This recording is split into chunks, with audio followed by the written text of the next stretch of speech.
Israeli forces have carried out more deadly attacks on the Gaza Strip, targeting several areas of the besieged Palestinian territory.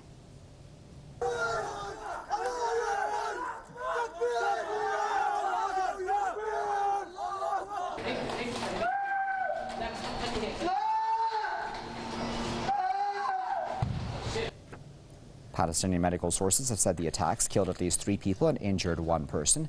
Israeli forces hit the town of Beit Lahia and other locations with artillery fire. Tel Aviv said the attacks came in response to shots fired at its forces. Israel bombards Gaza from time to time. The Strip has been under an Israeli siege since 2007. The blockade has caused a decline in living standards as well as unprecedented unemployment and poverty.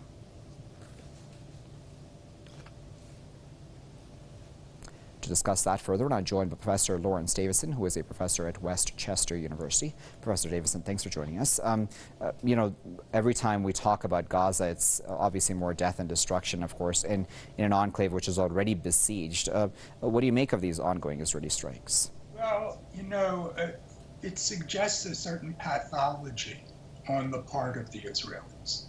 I hate to use a medical analogy here, but the way that they have confined the Gazans and then reduced their standard of living and polluted their environment, and then periodically they'll just come in and kill them, and then they get very incensed when these people resist.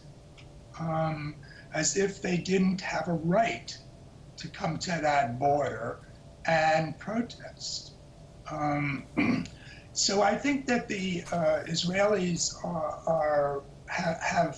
have evolved a scenario, a mindset, when it comes not only to the Gazans but the Palestinians generally, that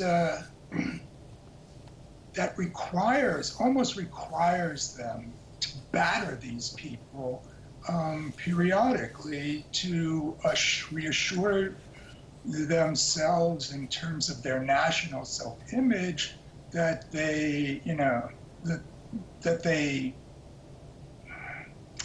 that never again will they be weak in the face of people who want to force them to do something they don't want, even though those people, unlike, of course, their oppressors during the Second World War, these people, the Palestinians, are the victims, and they're resisting their victimhood, and then the Israelis get upset by this and feel threatened by it. There is a pathology going on. They've really back themselves into a psychological corner on this subject.